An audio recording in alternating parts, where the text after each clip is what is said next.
Bonsoir à tous, merci de nous accompagner dans cette déjà 18e édition de Cité Philo, dont l'un des fils conducteurs est, comme vous le savez, dédié à ceux que nous avons choisi d'appeler les penseurs d'Afrique.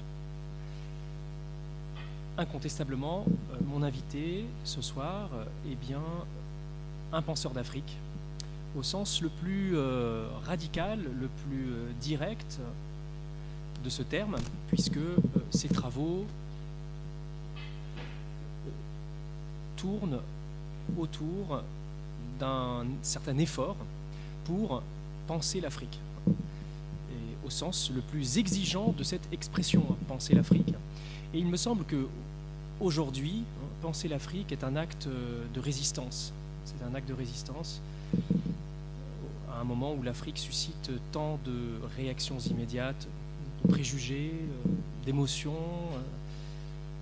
C'est une véritable tâche que de penser l'Afrique et un véritable effort, je pense, de création intellectuelle, de création théorique,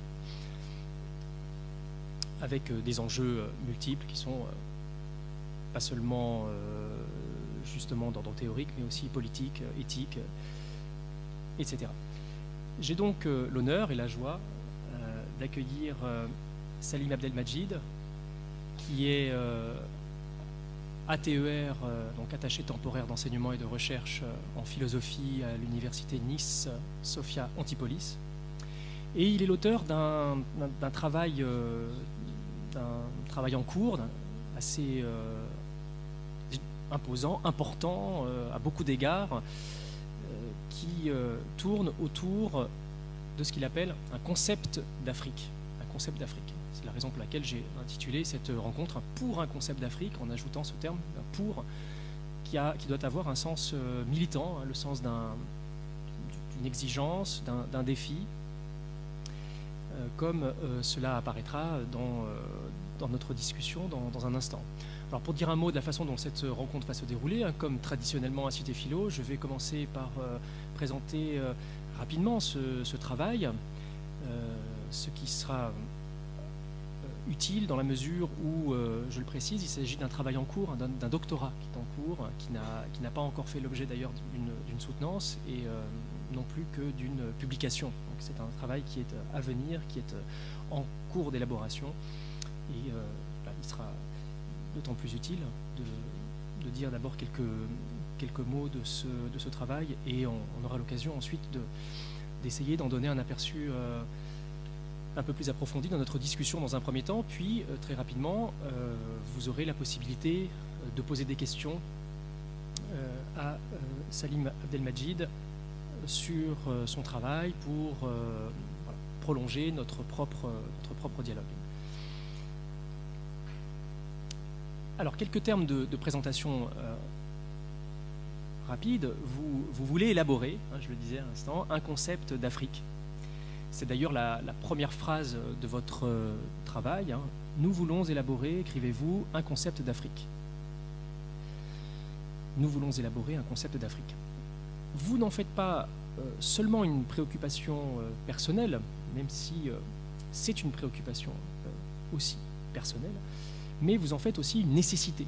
Une nécessité, je dirais, à la fois philosophique et aussi politique, éthique, dans toutes sortes de domaines. Il y a là quelque chose comme une urgence, un besoin. Pour le dire autrement, nous avons besoin d'un concept d'Afrique. Alors nous chercherons à préciser pourquoi, en quel sens, mais avant cela, arrêtons-nous sur cette expression.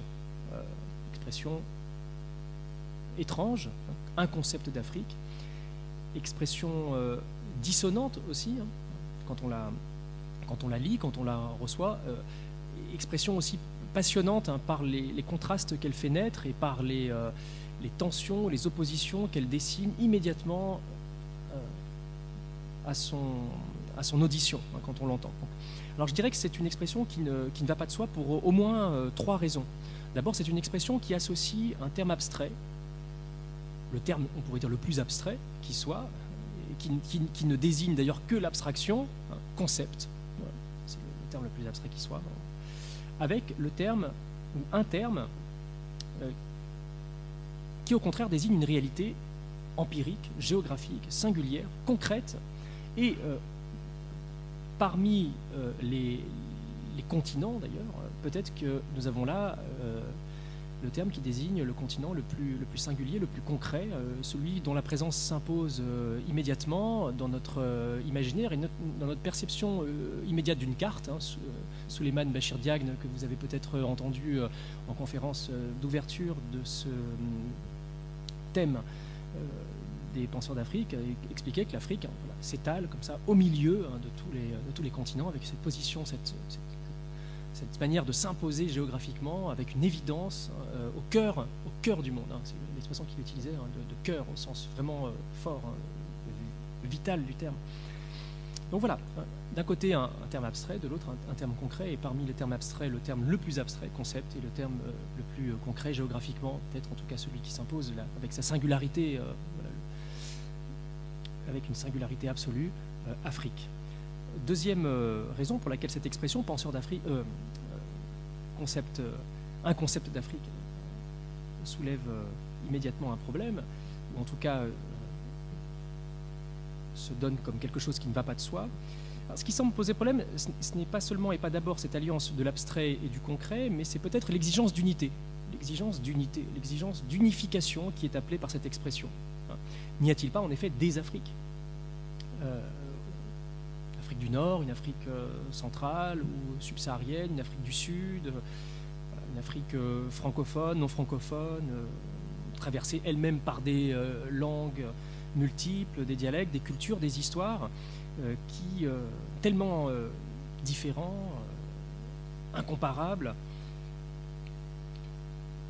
que la question naît immédiatement, peut-on rassembler cette diversité, cette multiplicité incroyable à cette hétérogénéité, à l'unité d'un concept, à l'unité et à l'unité d'un concept, sans qu'il y ait là quelque chose qui relèverait de l'artifice ou de l'abstraction. C'est une question qu'on est en droit de se poser immédiatement dans cette exigence d'un concept d'Afrique. Mais, troisièmement, en exigeant un concept d'Afrique, vous entendez aussi répondre à une question très simple et très difficile. Cette question, c'est qu'est-ce que l'Afrique ?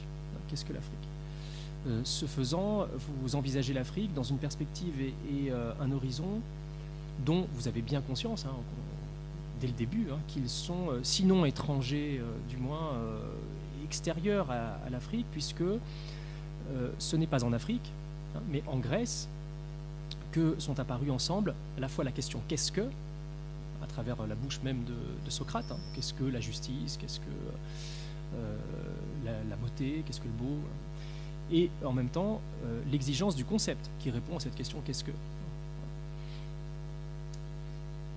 D'ailleurs, cette question « qu'est-ce que ?» et l'exigence de conceptualisation, la beauté, la justice, le bien, la piété, etc., marquent l'apparition de la philosophie dans l'histoire occidentale. Donc on a là quelque chose qui semble comme une démarche qui pourrait appliquer à l'Afrique, lui sembler, sinon encore une fois étrangère, en tout cas extérieure. Or, vous tenez beaucoup à cette relation de la philosophie, terme grec, d'origine grecque justement, à l'Afrique, car c'est à la philosophie qu'il revient, selon vous, de répondre à cette question. Qu'est-ce que l'Afrique ? Ce qui est surprenant, puisqu'on pourrait aussi bien se tourner vers d'autres disciplines, comme la géographie, la géologie aussi, pour expliquer la formation des plaques, des continents, l'histoire, etc., pour répondre à cette question de ce qu'est l'Afrique. Alors bien sûr, il ne s'agit pas du tout d'oublier le contact avec toutes ces disciplines, mais il s'agit quand même vous tenez à cette idée, il me semble, vous tenez à l'idée d'un privilège, ou en tout cas d'une primauté de la philosophie dans cette réponse à la question qu'est-ce que l'Afrique ? Et s'il est surprenant de se tourner vers la philosophie, c'est aussi parce que les philosophes se sont montrés, plus que d'autres peut-être, en tout cas c'est quelque chose qui choque plus sous leur plume, plus que d'autres, ils se sont montrés exposés à tous les préjugés, et y compris d'abord aux préjugés racistes. Vous passez en revue un certain nombre de textes tout à fait, qui sont impressionnants, des textes quasiment inaudible, hein, vous le dites d'ailleurs en ces termes, hein, de Hegel, de Hume, sur l'Afrique et les Africains. Donc il peut y avoir ici quelque chose comme un paradoxe, mais dont vous montrez peut-être qu'il y a là un objet qui résiste et en même temps qui exige, qui résiste à la philosophie ou à la pensée, qui en même temps exige quelque chose de la philosophie ou de la pensée. Voilà. Sur ce rapport à la philosophie, j'insisterai sur un dernier point en disant que votre travail, qui à mon sens était extrêmement, extrêmement important et au cœur de la philosophie contemporaine. Je dirais que ce travail s'inscrit par ses enjeux les plus vifs, les plus immédiats, dans des problèmes partagés, des problèmes communs avec des penseurs contemporains comme Jocelyn Benoît, hein, que vous citez, comme Marc Crépon également, ou encore Rémi Brague, Étienne Balibar, et je dirais aussi plus largement à des philosophes ou à des penseurs comme Gilles Deleuze ou Jacques Derrida. Donc, parce que nous avons, à travers ce livre à venir, à travers ce travail en cours, authentiquement un livre de philosophie. C'est pour ça que son objet, c'est l'Afrique, son titre l'indique, mais indissociablement, vous proposez un livre de philosophie au sens le plus classique du terme, et même vous vous interrogez à propos de ce concept d'Afrique sur ce que c'est qu'un concept. Qu'est-ce que c'est qu'un concept? Qu'est-ce que c'est que la philosophie? Qu'est-ce que c'est que la pensée? À l'épreuve, je dirais, de cet objet singulier qui est l'Afrique. Alors, dans un premier temps, et pour lancer le dialogue entre nous, j'aimerais revenir sur la genèse de ce travail. Comment cette idée, très concrètement, très simplement, parce que vous consacrez des pages magnifiques à les premières pages sont absolument stupéfiantes, hein, de ce point de vue, comment est née très concrètement cette idée de consacrer un travail théorique, philosophique, centré sur un concept d'Afrique. Bonsoir à toutes et à tous. Merci beaucoup Arnaud Boiniche de votre présentation et puis de m'accorder ce dialogue. Je souhaite aussi profiter d'avoir la parole pour remercier d'emblée Gilbert Glassman et aussi Léon Wisniak et toutes les personnes qui contribuent à l'organisation de Cité Philo, de leur invitation et puis de la gentillesse, de l'hospitalité inouïe qui sont les leurs. J'ai été incroyablement accueilli, j'en suis très touché et très embarrassé aussi parce que je ne suis pas du tout certain de pouvoir vous rendre ce que vous me donnez par votre accueil. Ce travail est un travail en cours, bien avancé, en cours de rédaction, en phase quasiment finale de rédaction, mais toujours pas achevé. Et je ne suis pas certain du tout d'avoir moi-même tout à fait digéré ce que j'ai essayé de dire, ce que j'ai essayé de penser. Il faudra donc pas hésiter à me reprendre pour me demander de clarifier ce que je dis, si ça manque de clarté. Et puis je suis pas du tout certain de pouvoir vous rendre ce que vous m'avez donné parce que la forme même de la discussion m'est inconnue. Je suis très heureux de la découvrir avec Arnaud Boiniche et j'espère que je vais m'en sortir.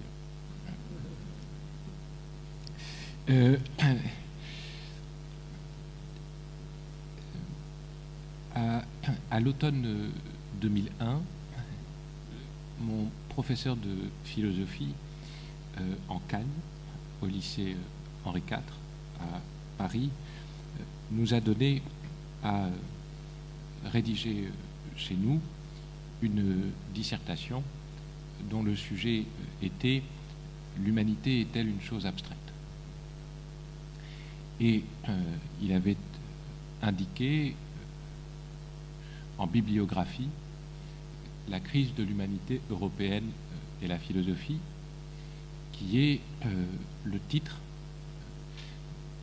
du texte d'une conférence donné par Husserl, un philosophe allemand important du 1er XXe siècle, à Vienne en 1935.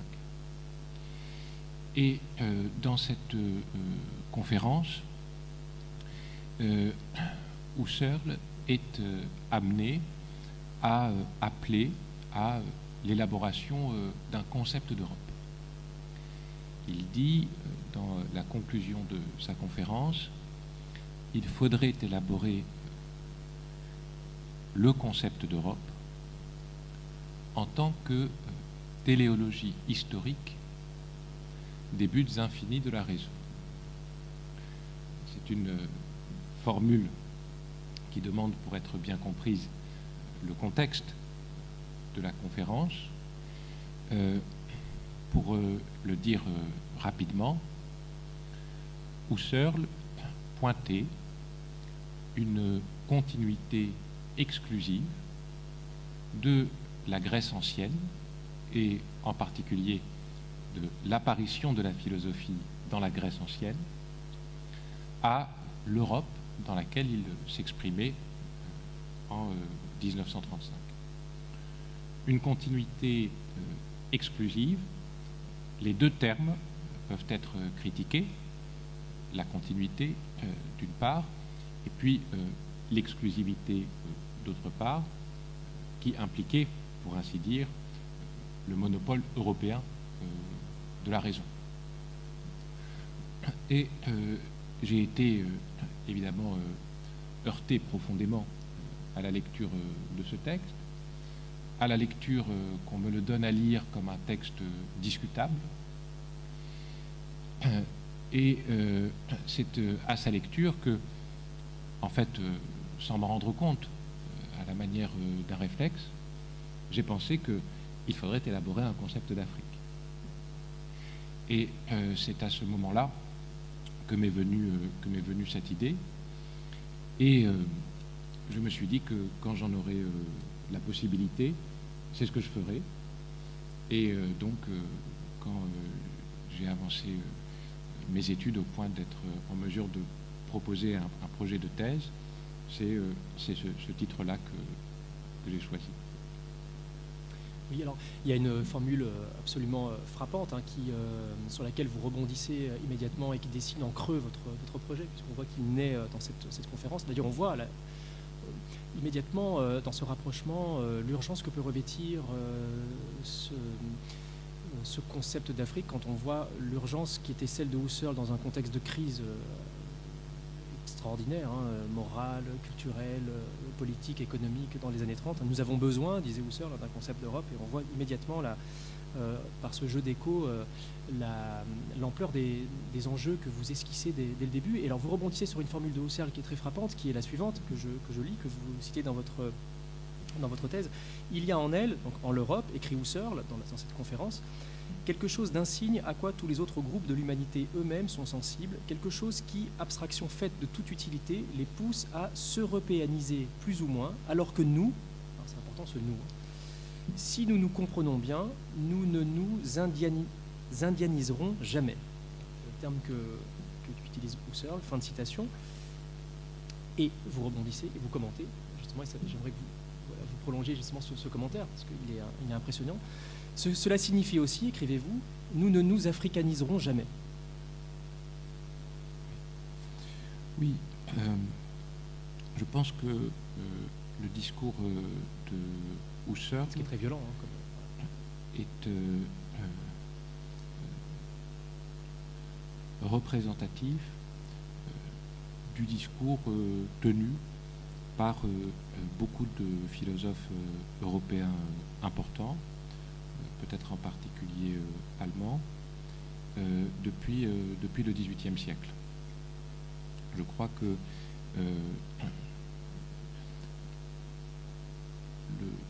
le cadre théorique que Husserl construit pour proposer un concept d'Europe n'est pas très différent de celui que Kant proposait.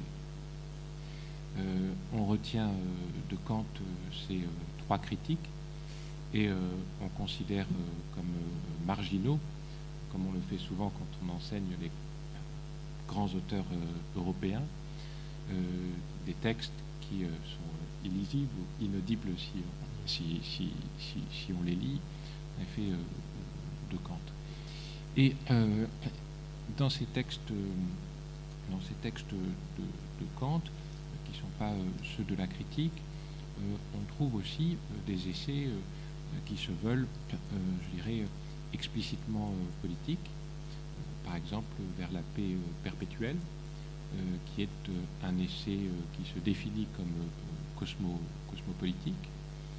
Et je crois que dans ces textes de Kant, il est possible d'exhiber la structure du monde telle que, à partir du XVe siècle, l'Europe l'a construit. Vous verrez que, partant de là, je crois bien pouvoir revenir à la question que vous m'avez posée.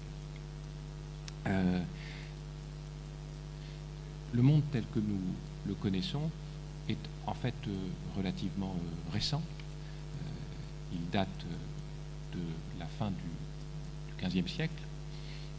Et il se trouve que cette rencontre du monde avec lui-même a été réalisée en bonne partie sous l'égide de l'Europe et de sa domination. Il est frappant d'observer, par exemple, que tous les noms de continents, hormis celui d'Europe, ont été attribués depuis l'extérieur du continent. Tous les noms des continents sont des noms européens, ce qui est un signe, parmi d'autres, de l'organisation européenne du monde tel que nous le connaissons à partir, je dirais, donc, de la fin du XVe siècle. Oui, je dis la fin du XVe siècle parce qu'il y a comme événement décisif alors, non seulement en 1492, la découverte européenne des Amériques, mais aussi en 1492, la chute de Grenade, et avec la chute de Grenade, la délimitation de l'Europe par elle-même dans l'espace que nous lui connaissons aujourd'hui. Et il y a en 1498 la circumnavigation de l'Afrique complétée.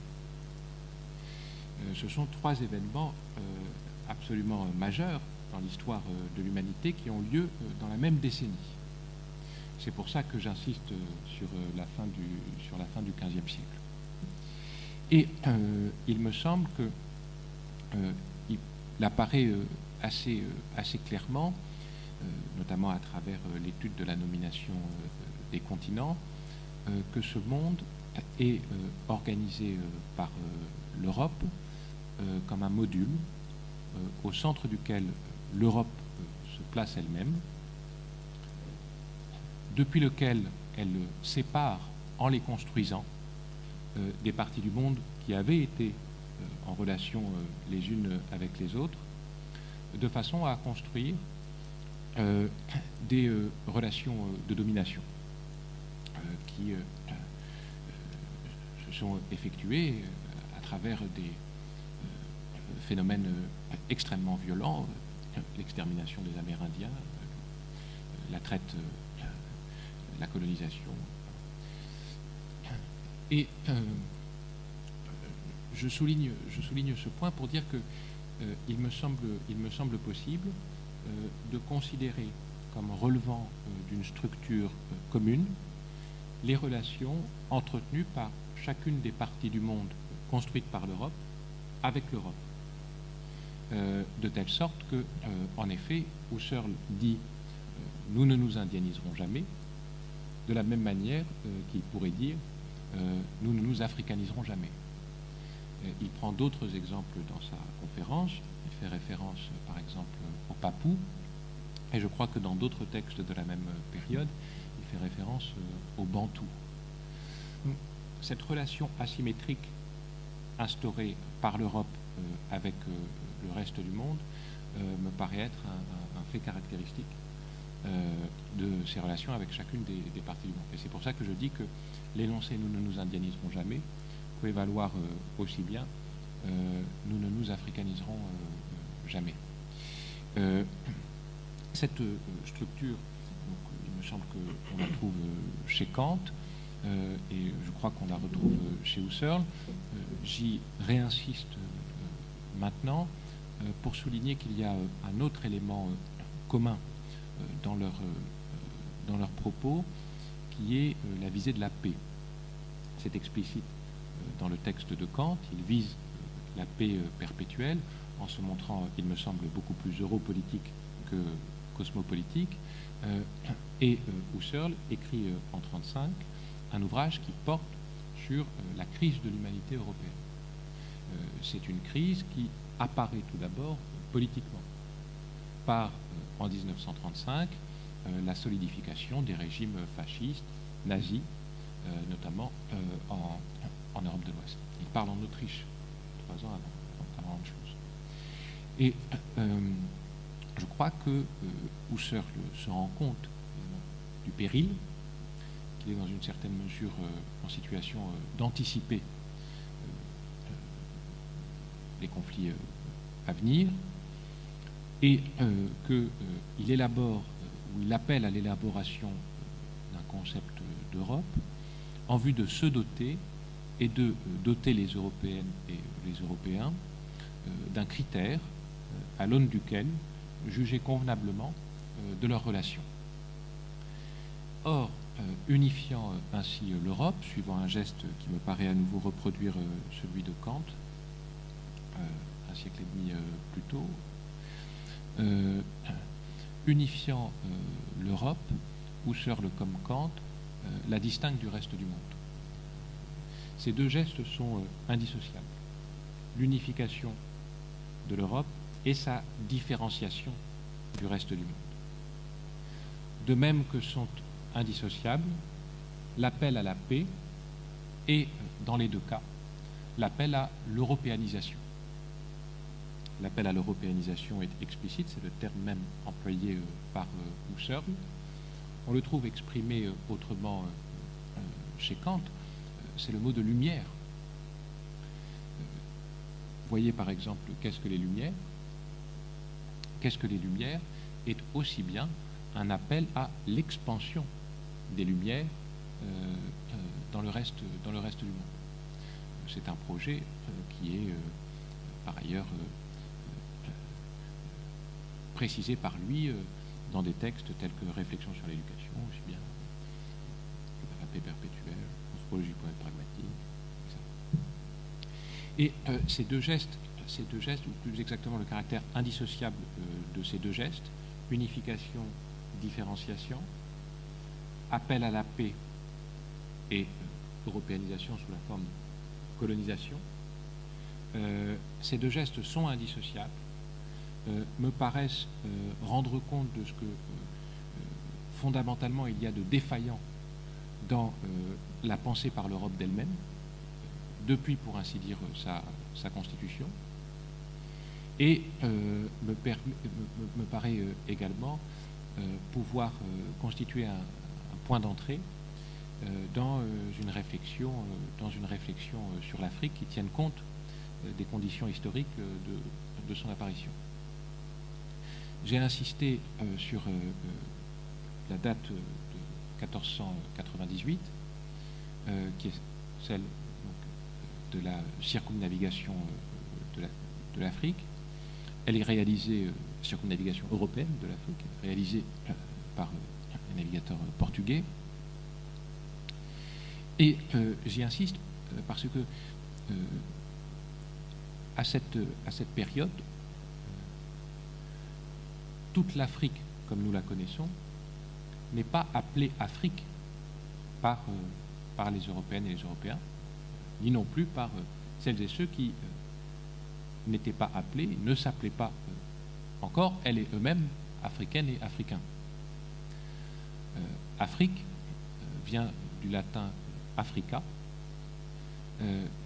qui est le nom donnée par Rome à cette partie du nord du continent qui a d'abord correspondu à peu près à l'actuelle Tunisie et puis qui a été étendue au nord du continent pour nommer les provinces romaines au nord de ce que nous appellerions aujourd'hui Afrique, l'Afrique étant alors restreinte à ces régions. Il a fallu attendre le XVe siècle pour, exactement au fur et à mesure que les navigateurs progressaient vers le sud, et puis ça s'est cristallisé dans les 2 siècles suivants, au fur et à mesure que des formes d'invasion étaient réalisées, il a fallu attendre cette période de l'histoire pour que le nom d'Afrique soit étendu, mais par les Européens à l'ensemble du continent. Et pour qu'on appelle ensuite africaines et africains les habitants du continent.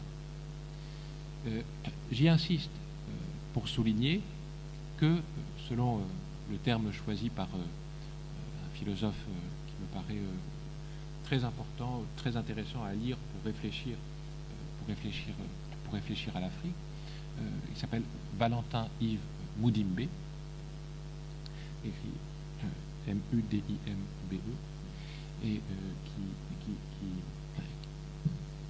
est congolais, et qui emploie lui le terme d'invention pour nommer la construction historique de l'Afrique par les Européens. Dans un ouvrage qui n'est malheureusement pas traduit encore en français, qui date de 1988 et qui a pour titre The Invention of Africa.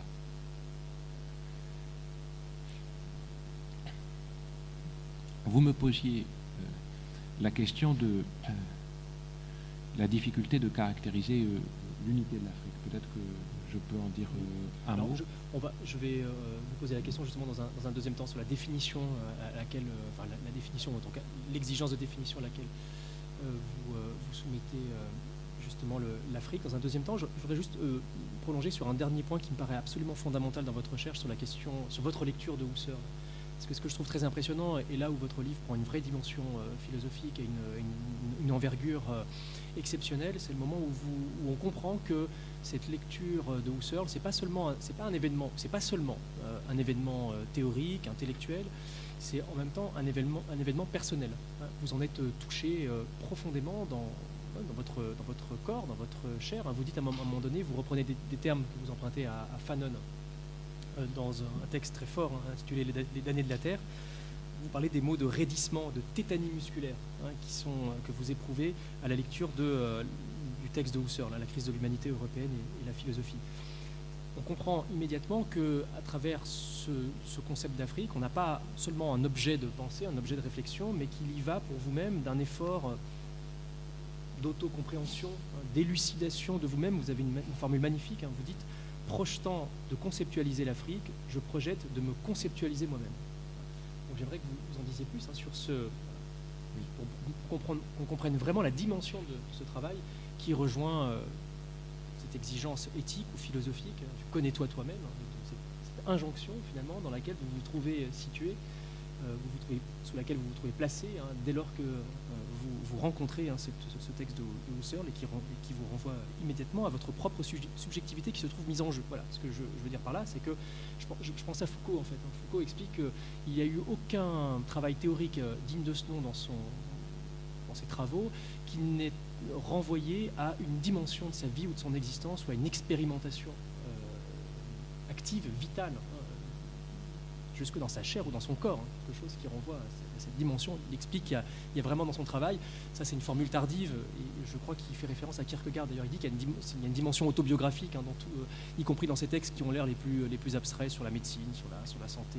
Et j'ai pensé immédiatement à cette tradition dans la philosophie contemporaine de ce que j'appellerais des penseurs à vif, c'est-à-dire vraiment où tout à coup, à l'occasion d'une lecture, d'un étonnement, on se trouve soi-même impliqué dans la recherche, où il n'y va pas seulement d'un objet théorique, mais où le sujet lui-même se trouve impliqué dans ce questionnement qui du même coup prend la forme d'une véritable expérimentation, et c'est vraiment ce qui ressort à la lecture de votre travail et des premières pages de votre travail. D'abord, est-ce que j'ai répondu à la question précédente? Oui. En fait, oui. Oui, parce que, en fait, voilà, pour résumer ma réponse à la question précédente, on peut établir un rapport entre nous ne nous indianiserons jamais et nous ne nous africaniserons jamais, en expliquant que l'Europe construit, pour exercer une domination mondiale et se faisant construire le monde, une pluralité de relations identiquement asymétriques. Alors, identiquement, il faudra voir structurellement identiquement, mais il y a des différences d'intensité, nous allons revenir. Voilà.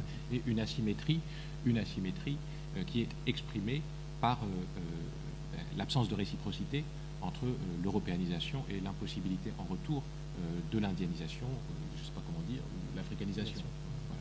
Voilà. Alors, oui, disons que j'avais un problème pour commencer. J'ai longtemps hésité sur la bonne façon de commencer, ou plus exactement,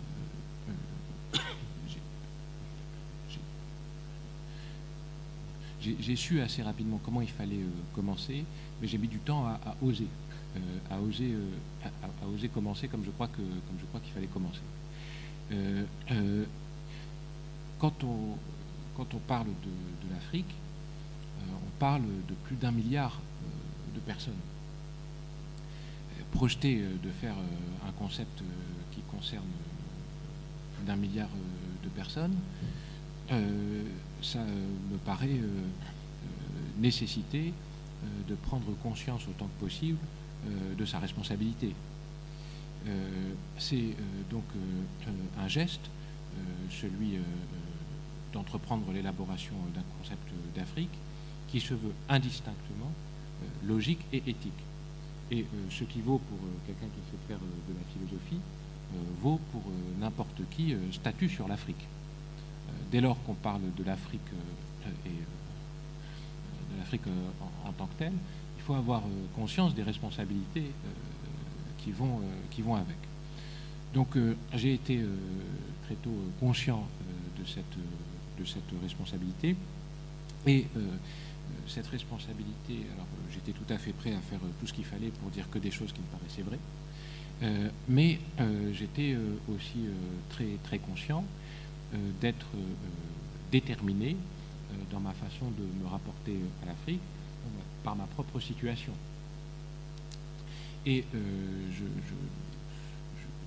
je voulais que cette situation, ou cette détermination, plus exactement, que cette détermination ne m'entraîne pas à dire des choses trop fausses. Et donc, le début de mon texte vise à rendre compte de l'aspect en fait très commun de la réaction qui m'avait d'abord paru très singulière et qui était celle en effet de raidissement, de tétanie musculaire à la lecture du texte de Husserl dans ma chambre d'internat. Cette réaction dont l'intensité émotionnelle semblait signer la singularité était en fait très commune. Et je me suis rendu compte, ou plus exactement, j'ai trouvé les mots, j'ai été assuré de la faiblesse de ma singularité, et heureux d'elle, en lisant, quelques années plus tard, c'était à Alger, dans Les damnés de la terre, ce passage, je ne sais pas si peut-être que je peux le lire. Oui, c'est ça. Donc, il y a un passage où Fanon dit la chose suivante: dès que le colonisé commence à peser sur ses amarres, à inquiéter le colon, on lui délègue de bonnes âmes qui, dans les congrès de culture, lui exposent la spécificité, les richesses des valeurs occidentales. Mais chaque fois qu'il est question de valeurs occidentales, il se produit chez le colonisé une sorte de raidissement, de tétanie musculaire. Dans la période de décolonisation, il est fait appel à la raison des colonisés. On leur propose des valeurs sûres. On leur explique abondamment que la décolonisation ne doit pas signifier régression. Il faut s'appuyer sur des valeurs expérimentées, solides, cotées. Or, il se trouve que lorsqu'un colonisé entend un discours sur la culture occidentale, il sort sa machette, ou du moins, il s'assure qu'elle est à portée de sa main. La violence avec laquelle s'est affirmée la suprématie des valeurs blanches, l'agressivité qui a imprégné la confrontation victorieuse de ces valeurs avec les modes de vie ou de pensée des colonisés, font que, par un juste retour des choses, le colonisé ricane quand on évoque devant lui ces valeurs. Dans le contexte colonial, le colon ne s'arrête dans son travail d'éreintement du colonisé que lorsque ce dernier a reconnu à haute et intelligible voix la suprématie des valeurs blanches. Dans la période de décolonisation, la masse colonisée se moque de ces mêmes valeurs, les insulte, les vomit à pleine gorge. Ce texte de Fanon, qui date de 1961, qui est écrit en grande partie dans le contexte de la révolution algérienne, ce texte de Fanon m'a convaincu de la faiblesse de ma singularité en me rappelant que pour une autre génération et à une autre période, de même raidissement, de même tétanie musculaire était possible. Alors, en même temps que je m'en rendais compte, je me rendais tout à fait compte de la différence de ma situation en 2001 à Henri IV, à Paris, et de la situation qui était celle de Fanon, alors qu'il essayait de finir les années de la Terre avant de mourir. Et il y a cependant, je crois, un certain nombre d'analogies possibles entre la situation dite coloniale et la situation que je crois qu'on appelle de manière un peu convenue maintenant post-coloniale, selon un terme qui, je crois, demanderait à être précisément analysé.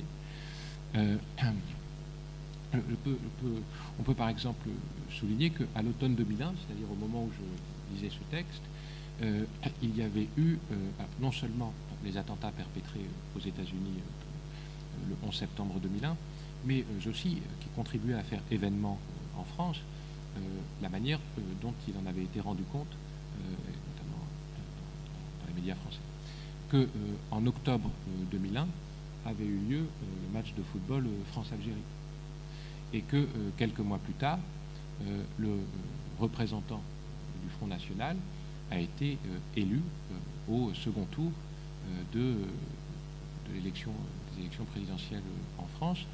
Et c'est un personnage dont la trajectoire a une signification pour rendre compte même de cette analogie générationnelle, puisque je ne sais pas comment appeler ça, sa carrière politique a commencé par sa participation à la répression, aussi violente qu'elle fut vaine, de la révolution algérienne. Alors,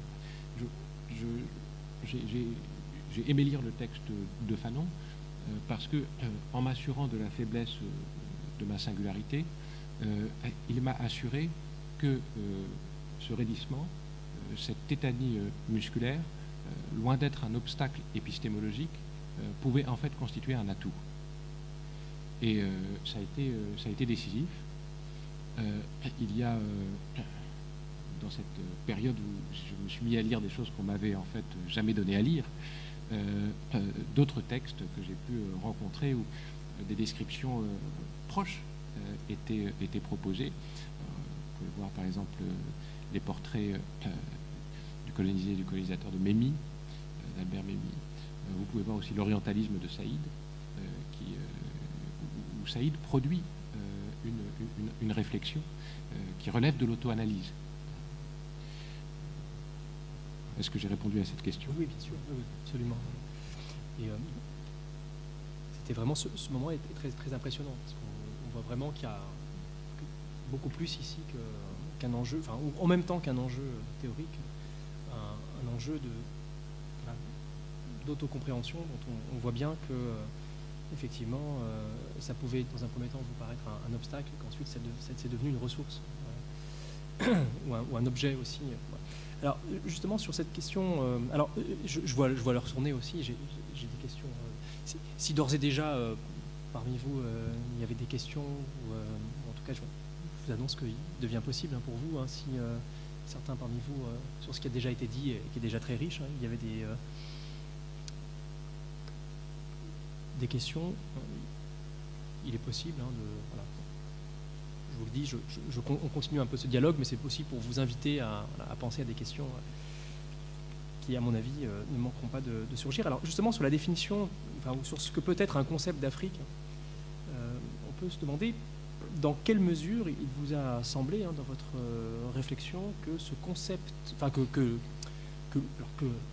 justement, vous l'appelez un concept, c'est pas le mot Afrique, vous distinguez bien les deux, et vous êtes extrêmement prudent, extrêmement subtil et précis dans ce que l'expression concept d'Afrique peut avoir de très précis.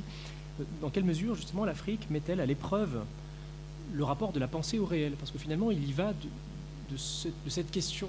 Je crois que ça apparaît, vous vous posez la question très directement, très concrètement, d'ailleurs à l'aide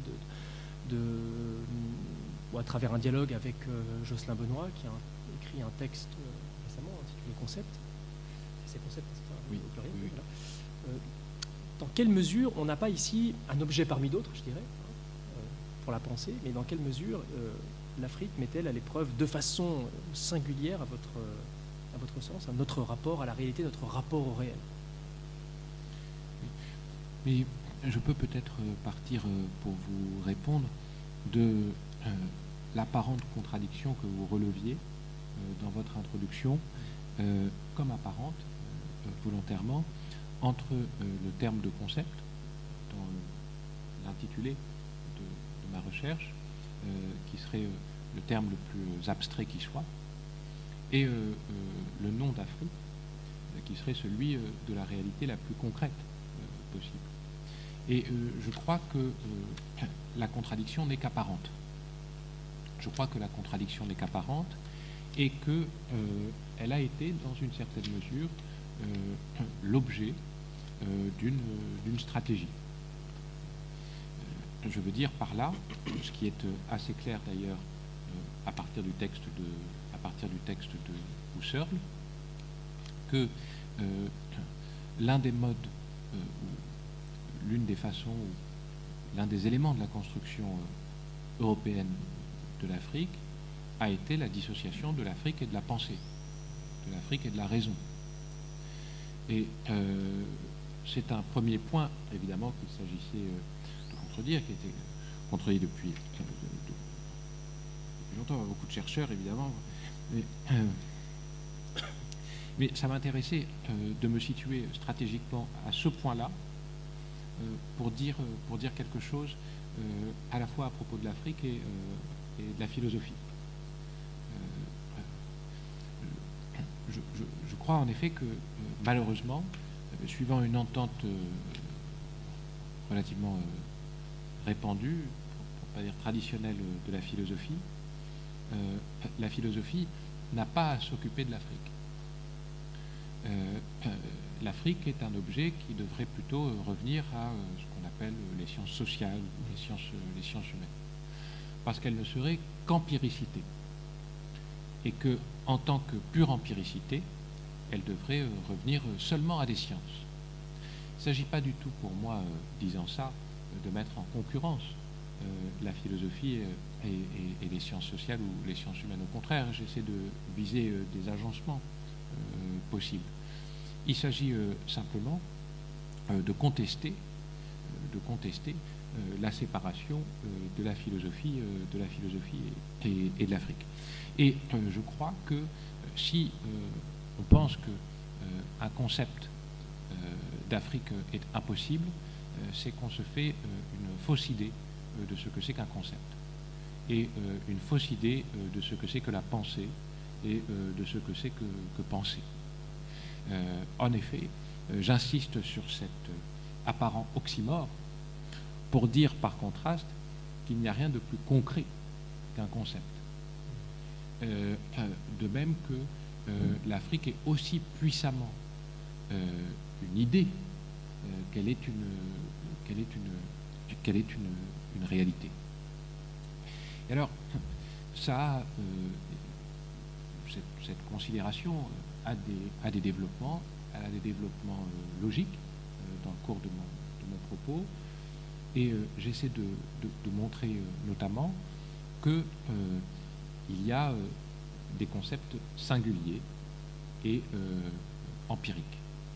Il y a des concepts singuliers, c'est-à-dire des concepts d'une seule et même chose.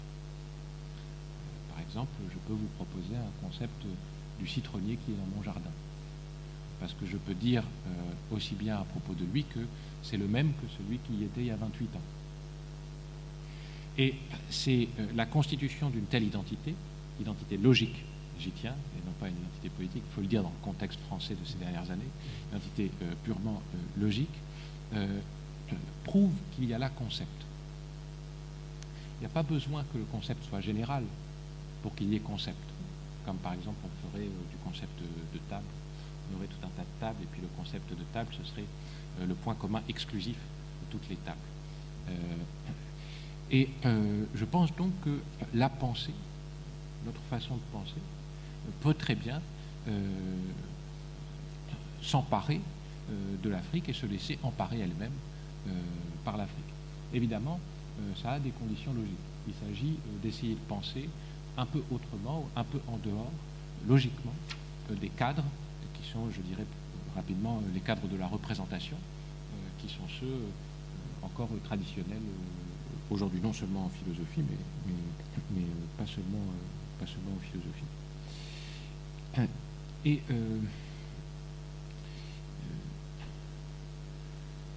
Est-ce que je continue? Oui, bien sûr. Alors, à quel type de conception du coup? On a bien compris que vous vous opposez en mettant le concept de concept, on pourrait dire, à l'épreuve de l'Afrique. Vous vous opposez à une certaine conception, on pourrait dire abstraite du concept, comme généralité ou comme généralisation, ou comme subsomption sous une unité qui serait artificielle.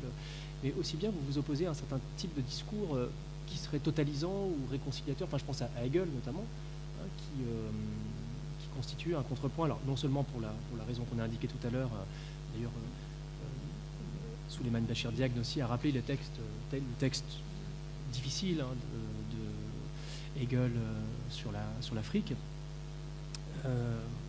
mais aussi pour des raisons logiques, enfin, où vous vous opposez à la logique hegelienne aussi, en construisant ce concept. Alors, je pensais à un texte que vous citez de Jocelyn Benoît, qui est absolument, que je trouve remarquable et qui a dû évidemment vous parler très fort, hein, puisqu'il évoque justement un concept d'Afrique. Peut-être que je peux lire ce passage de concept, ça me paraît intéressant pour tout le monde. Donc c'est dans Concept au pluriel, hein, de Jocelyn Benoît, page 36 de ce livre.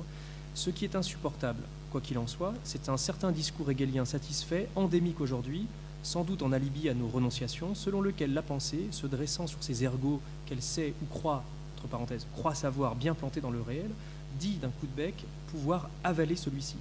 Face à une telle, violent aussi, hein, face à une telle imposture philosophique, il ne sera en définitive pas déloyal de rappeler l'Afrique qui meurt de faim. Ont-ils vraiment, souligné vraiment, un concept pour penser cela? C'est-à-dire, le pense-t-il vraiment? N'y a-t-il pas en vérité des choses que nous ne pouvons supporter de penser? Et ce que nous ne pouvons supporter de penser, avons-nous réellement un concept pour le penser? Alors, disant ça, il y a un point, il me semble, très important, c'est celui de la liaison intrinsèque du concept et de l'affect. Nous pouvons supporter de le penser, mais nous pouvons supporter de le penser à un sens également d'emblée politique.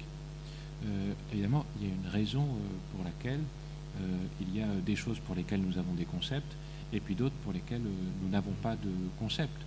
Nous ne pouvons pas les penser à la fois parce que affectivement peut-être que nous n'en sommes pas en mesure, ça demande un effort, mais aussi parce que politiquement nous ne serions pas en mesure d'assumer les conséquences d'une pensée de l'Afrique digne de ce nom, en tout cas menée ici, puisque voilà.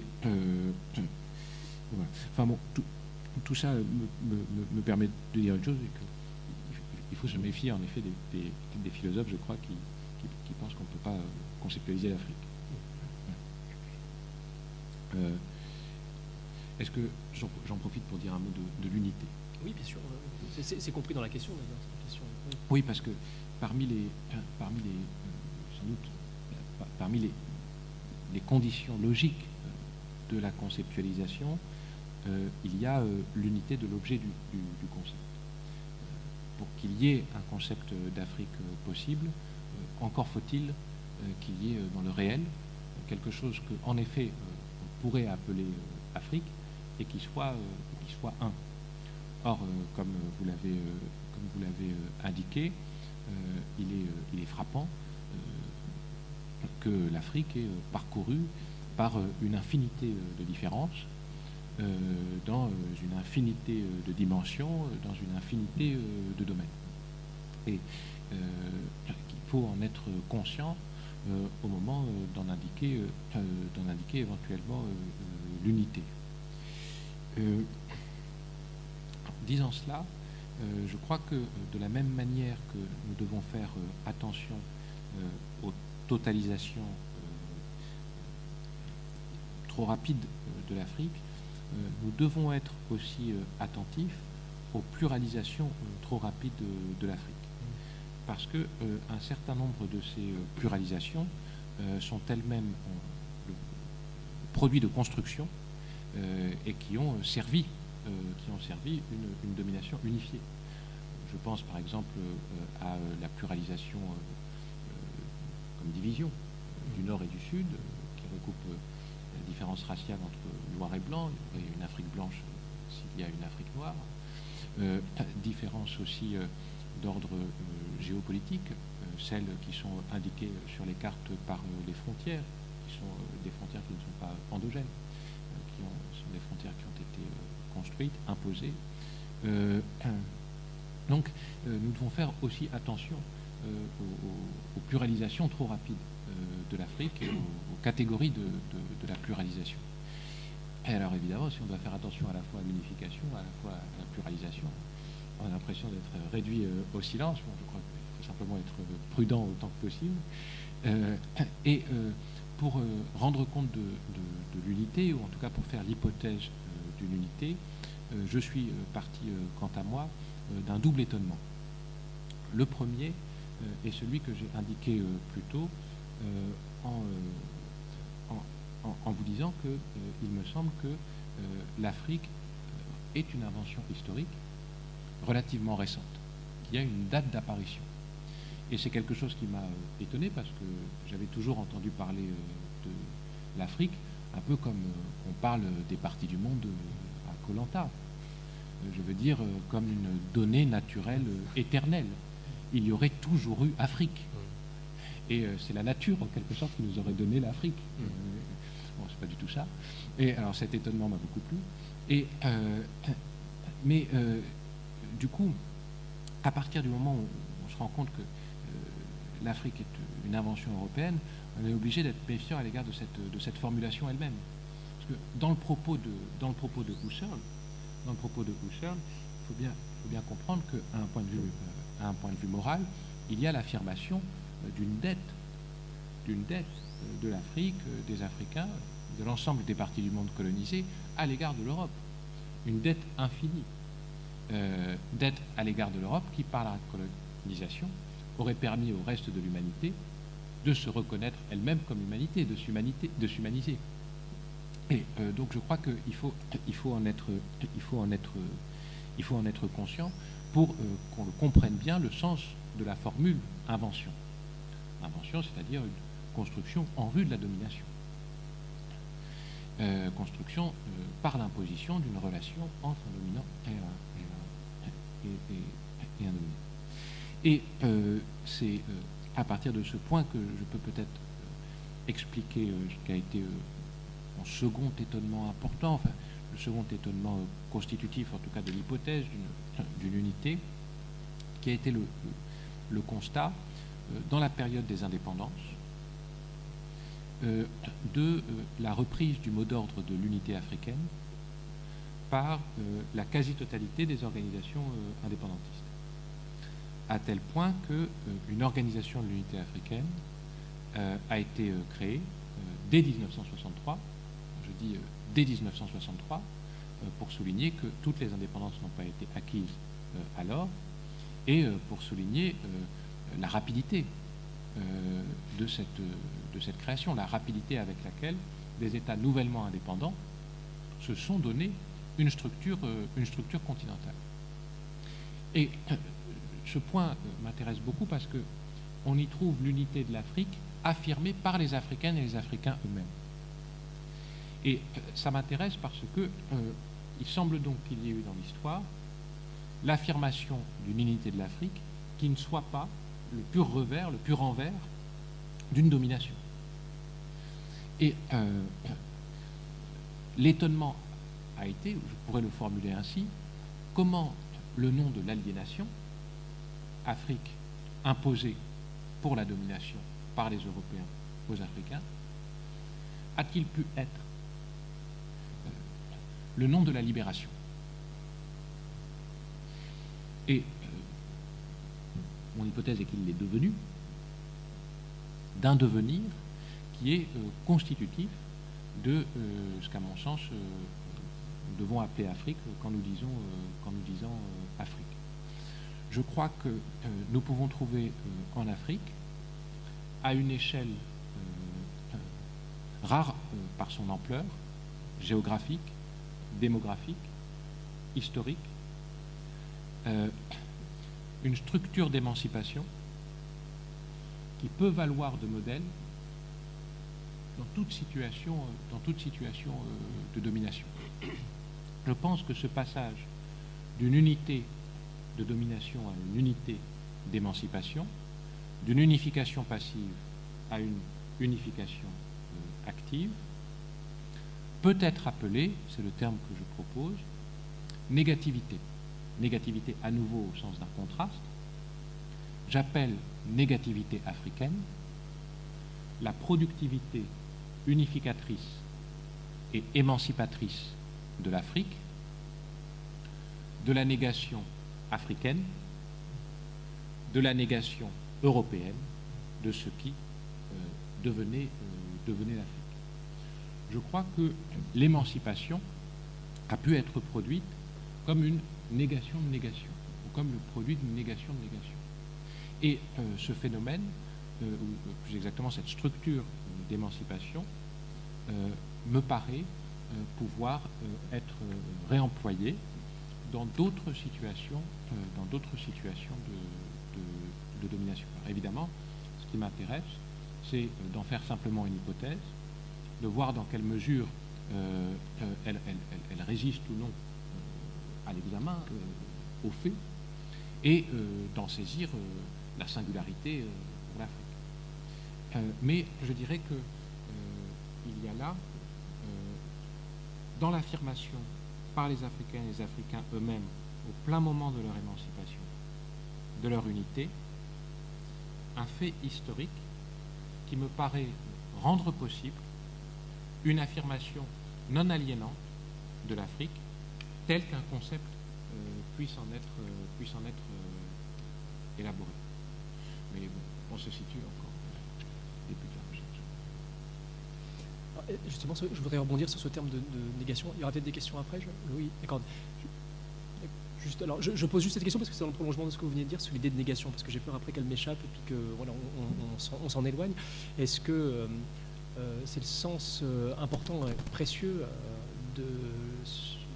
du terme que Sartre utilise justement dans la formule que vous aimez citer à de nombreuses reprises, hein, et dont on voit que la question du concept d'Afrique renvoie aussi chacun à la question du rapport à soi. Alors ce que Sartre écrit, la chose suivante, hein, nous ne devenons ce que nous sommes que par la négation intime et radicale de ce que l'on a fait de nous. Est-ce que c'est dans ce sens-là justement que vous voyez une négation qui serait active, et non pas passive ou réactive, ou de l'ordre du ressentiment en fait, hein, oui, mais émancipatrice? Ah oui, c'est ça. Et ce qui m'intéresse, c'est que cette phrase de Sartre, on la trouve dans la préface à Les damnés de la Terre. Et c'est par cette formule une tentative de Sartre de rendre compte du contenu spéculatif du texte de Fanon. Alors, Fanon n'a pas besoin de Sartre pour ce faire, mais bon, Sartre fait une préface, alors il essaie. On peut reconnaître Sartre un ami de l'Afrique. Ce qui m'intéresse dans cette citation, que j'ai lue au moment où je lisais Les Derniers de la Terre, et où je me rendais compte que ma réaction à la lecture de Husserl avait été tout sauf singulière, et j'étais très heureux. Ce qui m'intéresse dans cette formule de Sartre, c'est qu'on voit bien de quelle façon elle peut être appliquée de l'échelle individuelle à l'échelle collective. Et cette continuité de la négativité africaine, que par là je comprenais en fait avoir vécu moi-même, enfin, quelque chose, la négativité africaine m'a traversé comme elle traverse. C'est un point qui m'intéressait. C'est un point qui m'intéressait. Et une des choses que j'essaie de faire, c'est de voir dans quelle mesure cette hypothèse peut être appliquée à différentes échelles, dans différents domaines de l'existence, individuelle ou collective, en différentes régions, des différents espaces qu'on donne en référence au nom d'Afrique, à différentes périodes de l'histoire. Voilà, ça c'est une partie importante de la thèse, c'est une partie vraiment très empirique. Et voilà. Il y a une question. Oui,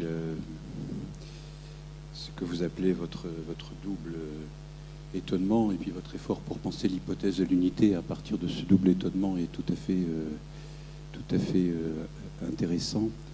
Et je voulais livrer là une petite expérience qui a à voir avec votre deuxième étonnement, c'est-à-dire ce constat de la reprise du mot d'ordre d'unité africaine dans le moment des indépendances. On a montré à Cité Philo, au tout début du programme Penseurs d'Afrique, juste après la conférence inaugurale de Soliman Bachir Diagne, le film de William Klein, Festival panafricain, qui est filmé donc en juillet 1969 à Alger. Et où là, effectivement, on a de façon très vivante vraiment la capacité du cinéma à attraper par tous les bouts la puissance d'un moment qui est vécu, et pas simplement vécu par les chefs de délégation politique qui concourent à cette réunion politique qu'est le Festival panafricain, mais aussi dans la rue, l'appropriation d'une unité dans les événements festifs qui vont être organisés à cette occasion. En même temps, j'avais en charge la discussion autour de ce film. Et n'étant pas spécialiste d'Afrique, je me suis néanmoins penché sur l'histoire du panafricanisme. Et j'ai fait et ce que j'en ai lu m'a prodigieusement étonné. Parce qu'en fait, on découvre, quand on regarde l'histoire du panafricanisme, que c'est un mouvement qui naît de l'extérieur, à l'intérieur de ce que certains appellent la diaspora. En tout cas, il naît dans les îles, notamment antillaises, les îles britanniques. Il naît comme un mouvement noir de revendication égalitaire. Il n'est donc pas référé à l'Afrique, mais en même temps, il est porté par la diaspora. Il va ensuite, mais presque quelques décennies plus tard, arriver aux États-Unis, prendre racine dans des mouvements, notamment des mouvements d'avocats noirs qui sont très très soucieux de faire avancer la question de la lutte contre la discrimination à travers le droit.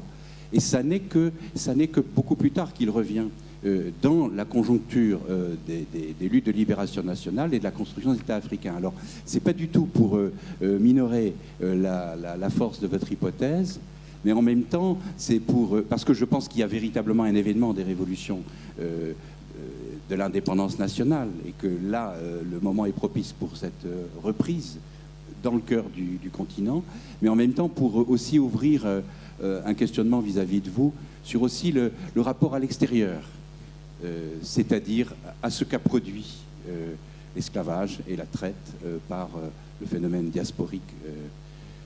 Voilà. Il y a vraiment beaucoup d'éléments dans votre question.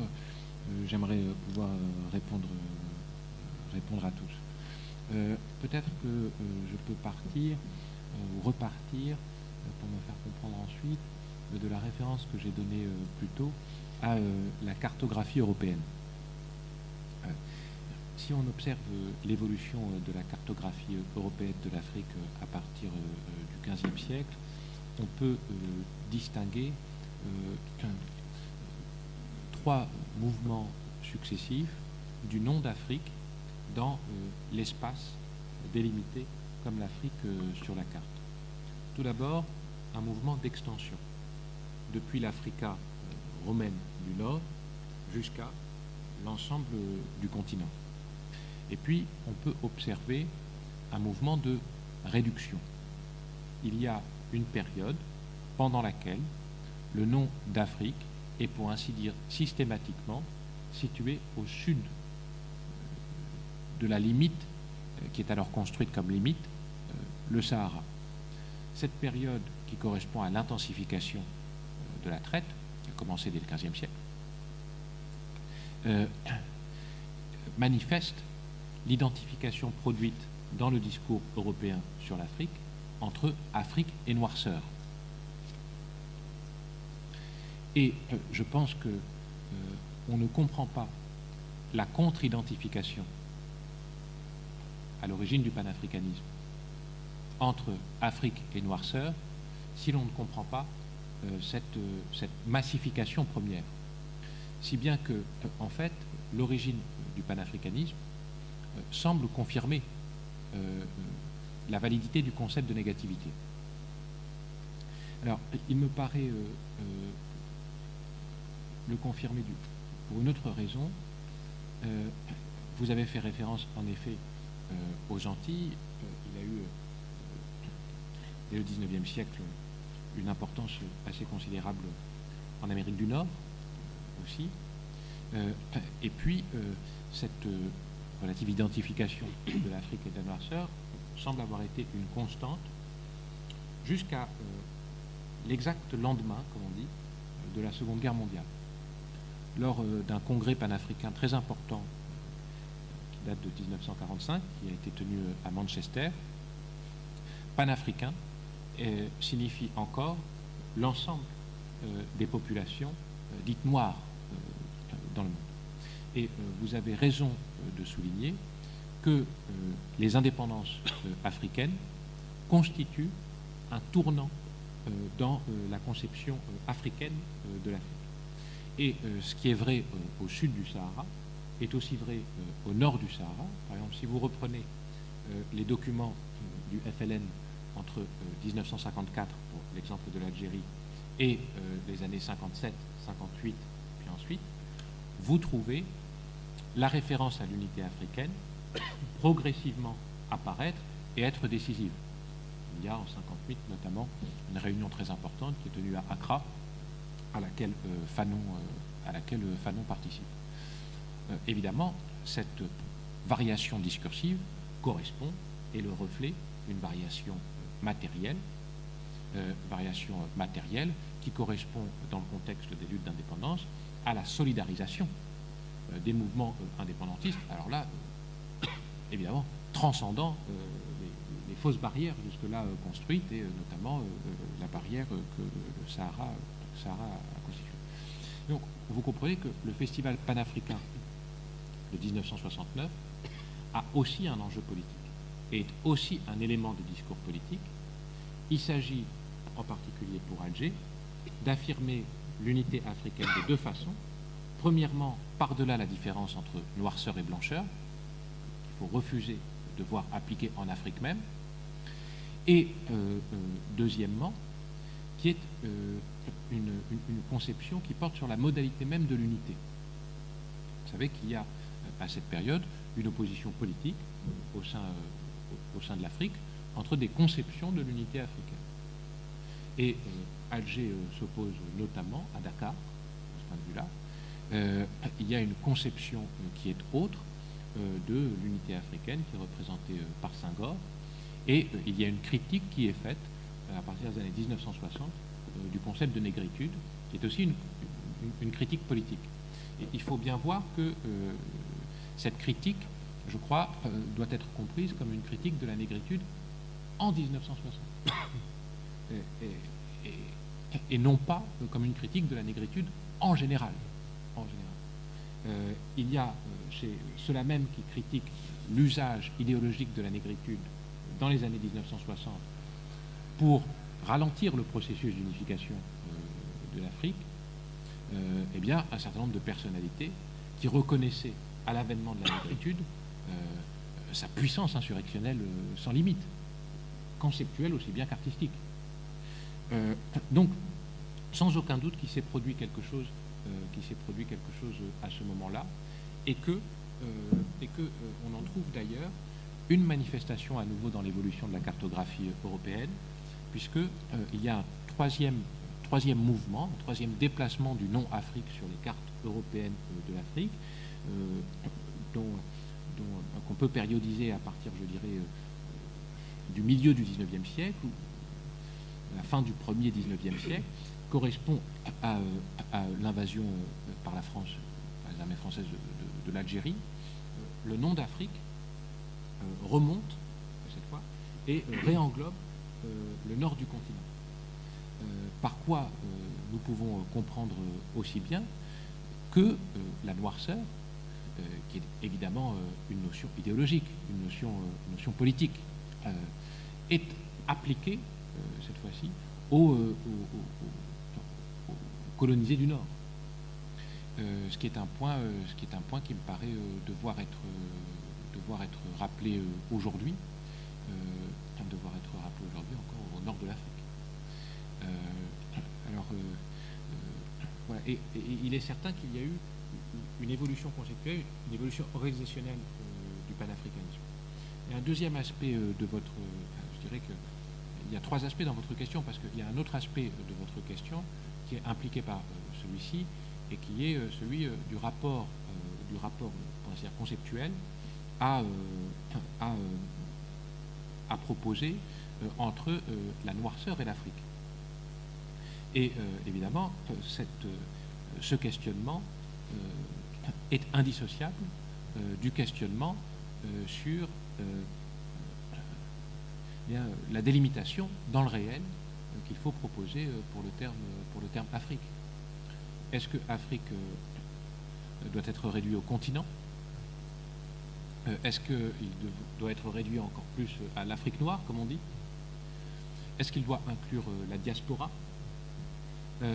Qu'entend-on par diaspora? Est-ce qu'on intègre dans diaspora aussi les descendantes et les descendants des déportés, et donc aux Amériques? Mon point est que nous devons, au début de l'élaboration, envisager de nous situer dans cette entre-quatre. Afrique continentale, Afrique noire, l'ensemble des personnes dites noires dans le monde et la diaspora. Et que je crois qu'il n'y a sans aucun doute pas de concept d'Afrique convenable qui ne rende compte d'un agencement de ces quatre ensembles. C'est un bon test pour savoir si ce que l'on dit à propos de l'Afrique peut avoir de la valeur. Est-ce que, en effet, c'est à même de rendre compte des rapports, par exemple, entre par-delà l'Atlantique? Est-ce que j'ai répondu à...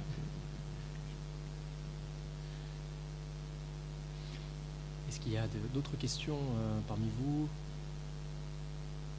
Ou des discussions aussi, hein, c'est pas seulement des questions, des contrepoints.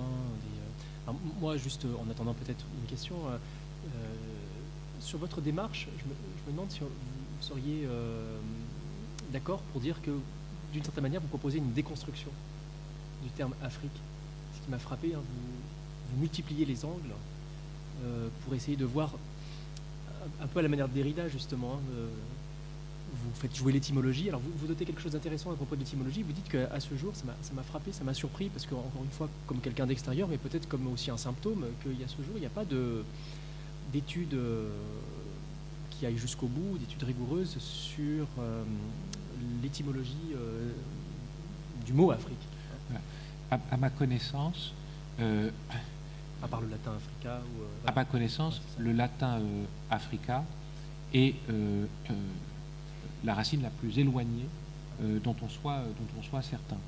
Il existe ensuite, à ma connaissance, des hypothèses à propos de l'origine de Africa dans le latin. Et il y a là différentes hypothèses. Il y a eu des hypothèses qui semblent être les moins convaincantes. Ça viendrait du grec. d'autres qui sont considérées comme assez convaincantes, suivant lesquelles Africa est une traduction en latin de noms utilisés au nord de l'Afrique par les populations elles-mêmes pour se nommer. Et puis il y a d'autres hypothèses encore, et une qui me paraît assez convaincante, est que Africa est passé dans le latin par le biais de l'osque, c'est-à-dire dialecte, mettons, parlé dans le sud de l'Italie, pour nommer d'abord ce vent pluvieux qui venait du sud-ouest, qui venait de Carthage, autrement dit. Et que le nom Afrique est passé du vent à la terre et de la terre aux hommes et aux femmes. Et c'est une hypothèse qui est proposée par Michel Fruy, date des années 1970.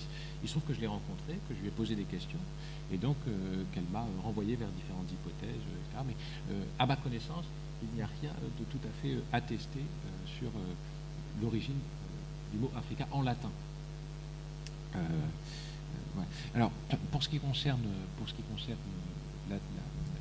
la déconstruction, je suis obligé, pour conceptualiser, c'est-à-dire pour essayer de saisir le sens à même la terre, à même les femmes et les hommes, à même l'histoire, je suis obligé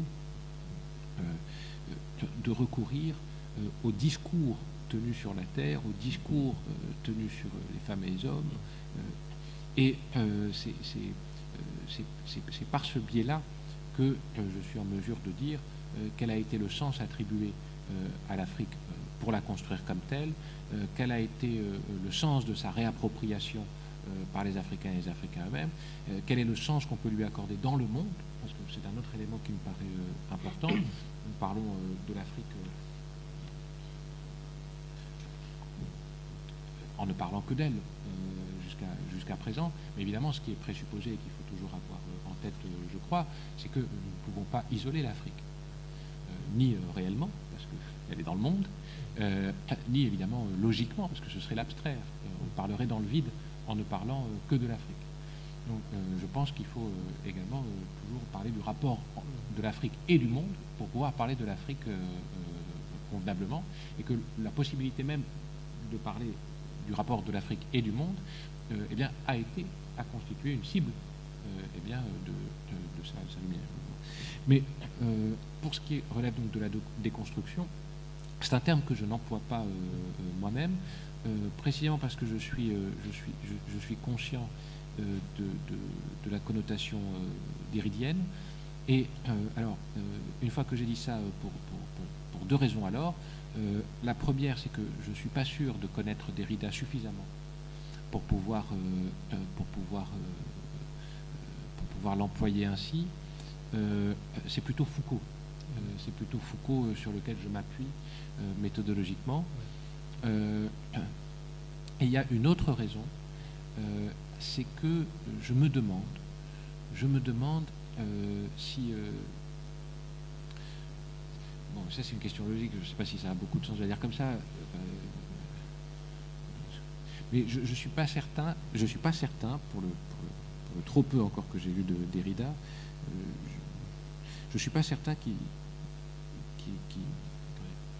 donne une place suffisante à la dialectique. Je veux dire que alors que la déconstruction pourrait se présenter aussi comme un dépassement de la dialectique, je ne suis pas certain qu'il la critique,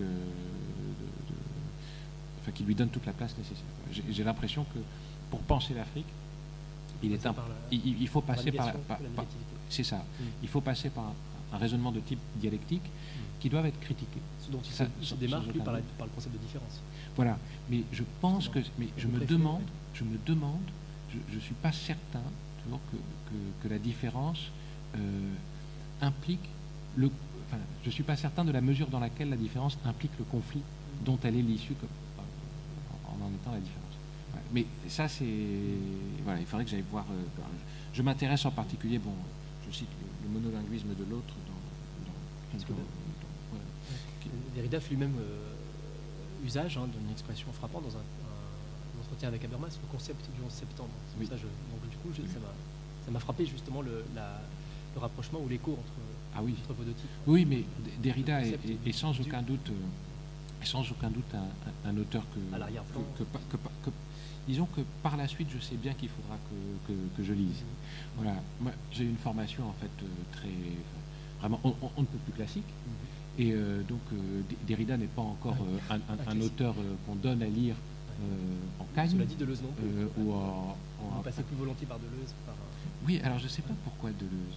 Je ne sais pas comment ça s'est fait Deleuze, mais en tout cas, Foucault, il y a quelque chose qui fonctionne bien chez Foucault, méthodologiquement, c'est l'agencement du discours et du dispositif, de l'archéologie et de la généalogie. Ça fonctionne bien. Pour penser l'Afrique. C'est ça. Et pour parvenir à penser l'Afrique, en ancrant empiriquement le concept, en saisissant la signification, le sens, à même la réalité empirique de l'Afrique. Ce n'est pas du tout la démarche de Derrida sur voilà. En tout cas, voilà, c'est ça. Pas sur les sciences. Mais Derrida l'intéresse, et c'est vrai que Derrida lui-même, évidemment, était tout à fait orienté vers l'Afrique. Voilà, en contrepoint, ce qui me fait penser à Derrida aussi, c'est toute la discussion avec Husserl, avec le Husserl d'ailleurs de la crise de l'humanité européenne. Et il n'y a nul doute, chez Derrida qu'il est conscient que concept d'Europe et concept d'Afrique, quels qu'ils soient, sont encore à présent indissociables. Et qu'on ne peut pas penser l'un sans penser l'autre. Ça, c'est un point. Et puis, il y a des tentatives puissantes, il me semble, de penser d'abord sa propre situation. Exactement. Son rapport au judaïsme, son rapport à l'Algérie. Donc dans le monolinguisme de l'autre notamment, sans aucun doute, à la colonisation. Exactement. Et puis, il y a une tentative qui me paraît tout à fait intéressante et tout à fait manifestée qu'il n'est pas du tout un philosophe mal compris par lui-même comme philosophe, une tentative puissante de penser la situation sud-africaine. Dans l'apartheid, un certain nombre de textes proprement philosophiques qui sont des textes de solidarité avec les Sud-Africains noirs et aussi pour penser les processus juridiques novateurs qui ont été institutionnalisés après l'apartheid. Voilà, donc Derrida est sans aucun doute un auteur qui mérite d'être lu. Au point où j'en suis, il s'agit surtout de finir la thèse. Et donc je pense que je le lirai convenablement, sérieusement, bien comme il faut, après. Mais oui, il faudra.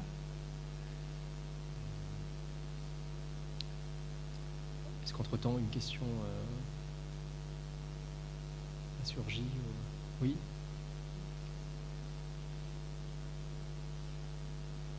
J'en ai une, mais qui est un peu plus latérale. C'est la saisie d'une petite incise qui n'a pas été développée tout à l'heure sur la prudence à avoir par rapport à la catégorie de postcolonialisme. Voilà, votre réserve sur l'état de sophistication de la chose, du nom, m'a intéressé. Je ne sais pas si c'est à ce moment de la discussion qu'il faut... Il en a été question d'ailleurs dans Cité Philo, justement, avec Souleymane Bachir Diagne, justement sur la question du postcolonialisme. Oui, bon, c'est-à-dire que moi, je constate surtout qu'on ne s'est pas encore tout à fait entendu sur le sens à attribuer à ce terme. Et que tant qu'on ne s'est pas tout à fait entendu sur le sens attribué à ce terme, je préfère autant que possible l'éviter, pour éviter des malentendus, d'autant qu'il me semble qu'il y a un malentendu notamment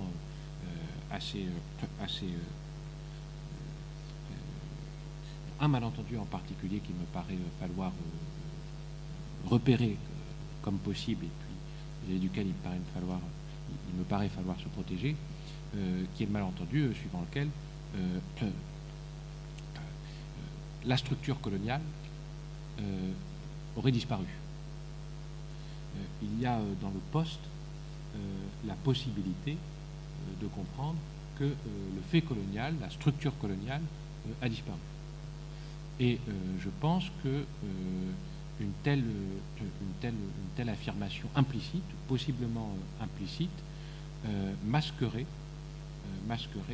les moyens par lesquels les anciens colonisateurs, les nouveaux colonisateurs, ont perpétué par d'autres moyens des dominations anciennes.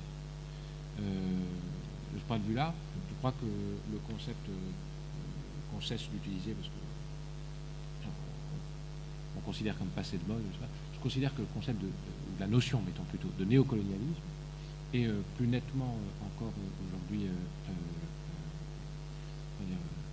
valable ou en prise avec le réel que celle de postcolonial. Donc, si vous voulez, ma prudence concerne le sens qu'on attribue à ce terme dans le discours.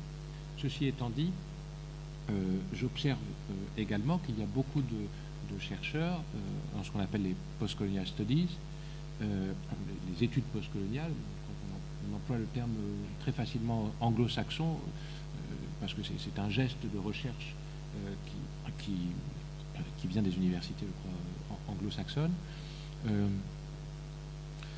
Il y a beaucoup de chercheurs qui sont très conscients, évidemment, des formes de reproduction appelées non coloniales du colonialisme, dans ce qu'il est convenu d'appeler postcolonial.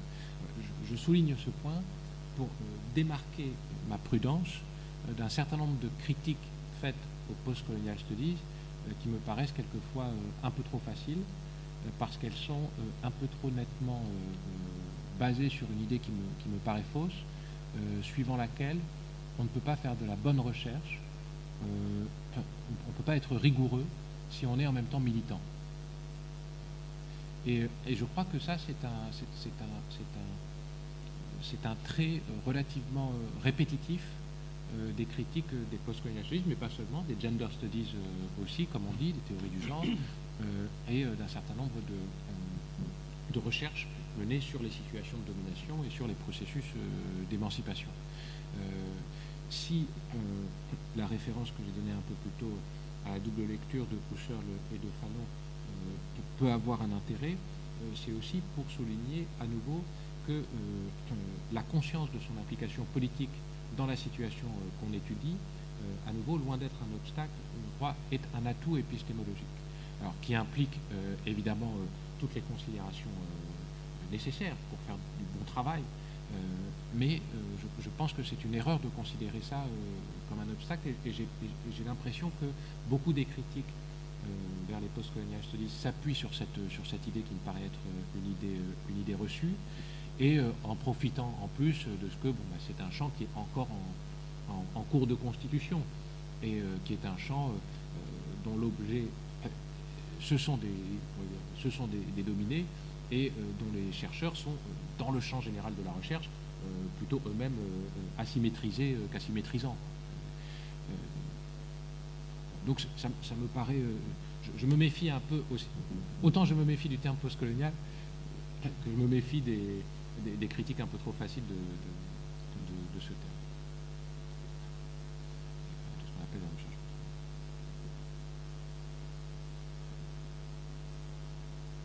Est-ce qu'il y a une autre question?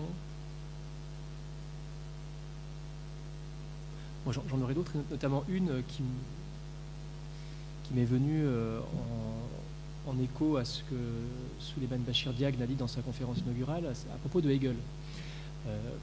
Il semblait dire, ou il disait, il me semble, si je ne trahis pas sa parole, que Hegel n'est pas raciste, mais géographiste, ou en tout cas, si on peut lui reprocher quelque chose, c'est à son géographisme, en ce sens que, alors, il me semble justement au contraire que vous ne seriez pas d'accord, qu'il y a quelque chose justement, il y a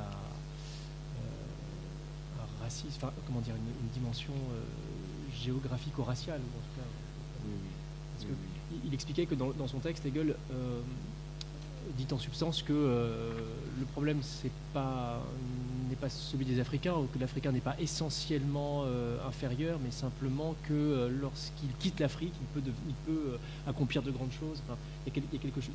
Il semblait dissocier les deux, voilà, avec ce néologisme de géographisme. Voilà. Oui, alors Je connais cet argument parce que c'est un argument qui a été employé notamment par un spécialiste important de Hegel en France, un commentateur important et un traducteur important de Hegel en France, qui est Bernard Bourgeois, qui est aujourd'hui à la retraite, mais qui a eu une très grande influence dans le champ philosophique français.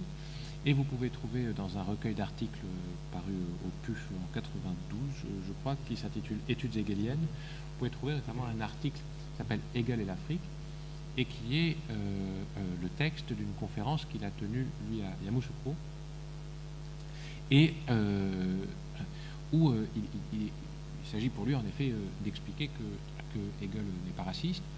Je pense, pour le dire vite, il faudrait évidemment regarder dans le détail ce que j'essaie de faire à un moment de la tête, mais je pense que pour dire quelque chose comme ça, il faut avoir une idée un peu réduite du racisme.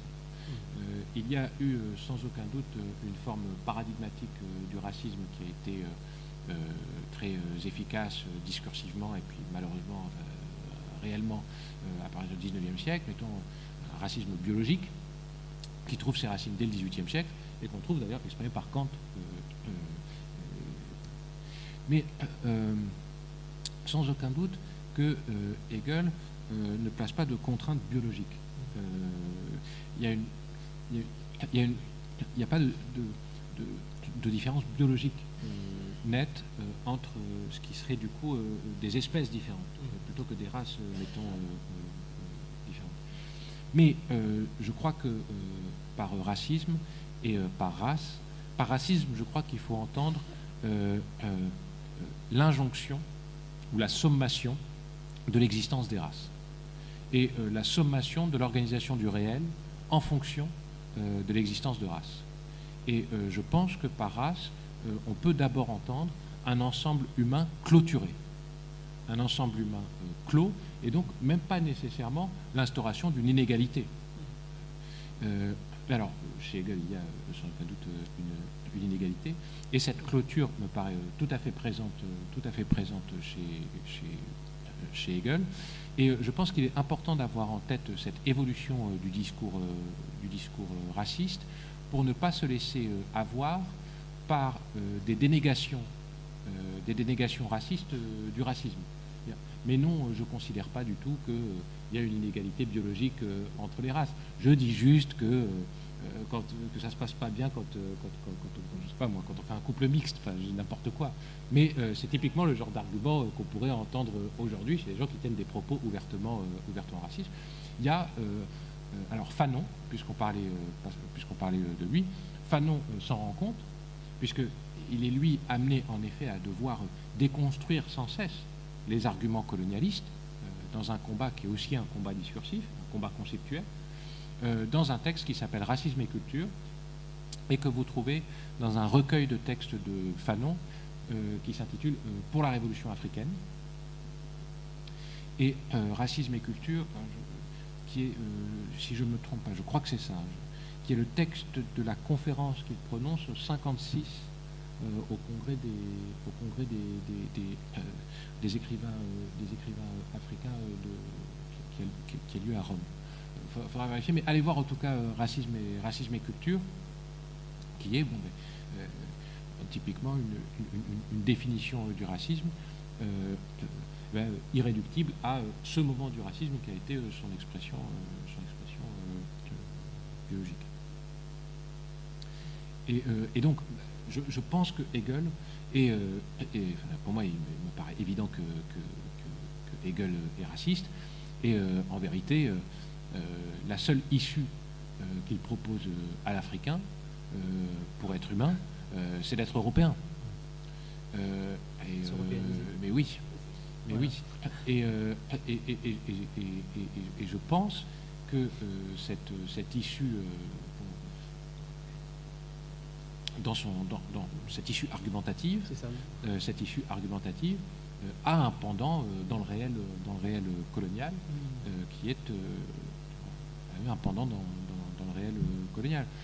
Et de ce point de vue-là, ce qui pourrait être d'ailleurs, ce qui me semble devoir être même un autre objet de thématisation, et impliqué par la tentative d'élaborer un concept d'Afrique, je pense qu'on peut observer chez Hegel, dans d'autres textes, notamment de la fin du XVIIIe siècle, qui correspondent à la période qu'on appelle du jeune Hegel, des textes où une issue comparable est proposée ou imposée, plus exactement, aux Juifs et aux Juifs.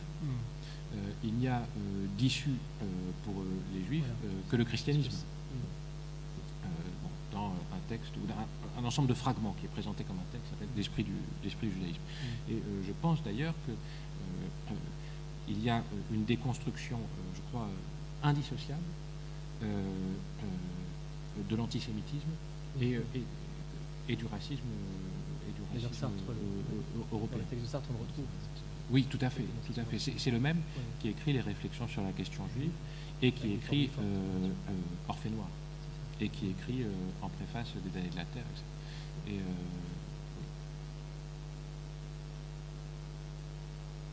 alors, il y a justement, pour prolonger cette discussion sur Hegel, il y a un paradigme quand même qui est récurrent dans le discours raciste, c'est la séparation entre histoire et nature, la naturalisation justement comme anhistoricité, enfin ou en tout cas comme pendant de, on pense à l'homme africain qui n'est pas entré dans l'histoire, à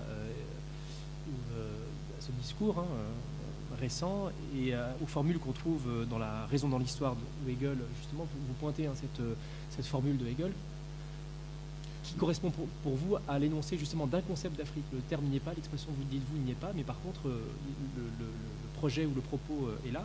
Là, c'est ce que Hegel écrit, c'est, je vous citant Hegel, ce que nous comprenons en somme sous le nom d'Afrique, c'est un monde anhistorique, non développé, entièrement prisonnier de l'esprit naturel et dont la place se trouve encore au seuil de l'histoire universelle.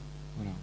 Et alors, il n'emploie pas l'expression concept d'Afrique, mais nous comprenons que voilà, comprendre sous le nom renvoie à une entente classique du concept.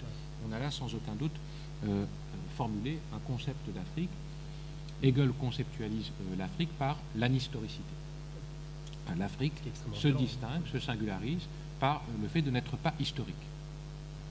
Et alors évidemment, quand on sait que pour Hegel, l'histoire et l'extériorisation de l'esprit dans le temps, l'objectivation, nous comprenons que l'anhistoricité signifie aussi bien, alors à mon sens, une a-humanité. Alors on pourrait dire, vous direz, je sais pas, des apologues second degré de Hegel, on pourrait dire une moindre humanité, ou bien une humanité seulement en puissance. Mais je pense qu'il est important de dire que une humanité potentielle, ça n'est pas une humanité. Alors évidemment, on peut noter également dans cette expression ceci qui est l'Afrique est prisonnière de l'esprit naturel. Donc, la disjonction entre culture et nature n'est pas si claire chez Hegel en fait. Je crois que précisément ce qu'il reproche aux Africains, c'est de ne pas avoir dépassé le stade d'un rapport seulement immédiat à la nature. C'est une critique qu'on retrouve d'ailleurs dans la critique des formes religieuses qui lui sont rapportées par des récits évidemment très biaisés. Et donc cette citation me paraît rendre clairement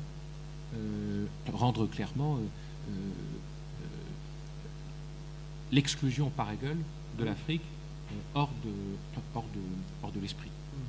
Et c'est le seul continent, évidemment. C'est le seul continent qui est distingué par l'anhistoricité. L'anhistoricité, c'est sa différence spécifique. Alors, ce qui m'intéresse ici, c'est d'observer de quelle façon un philosophe, l'inventeur de la dialectique, et qui se fait donc critique de la logique analytique qui serait censée dominer la pensée européenne, mettons, de Aristote à Kant, en fait, procède lui-même par différenciation spécifique.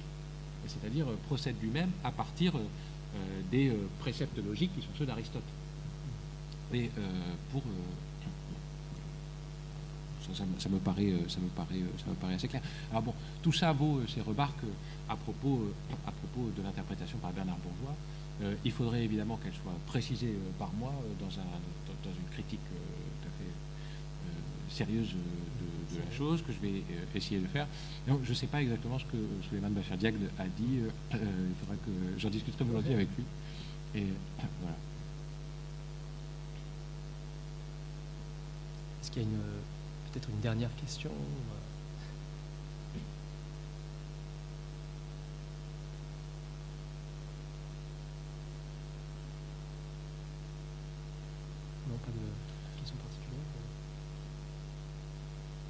voudrais insister alors moi-même sur un point qui n'a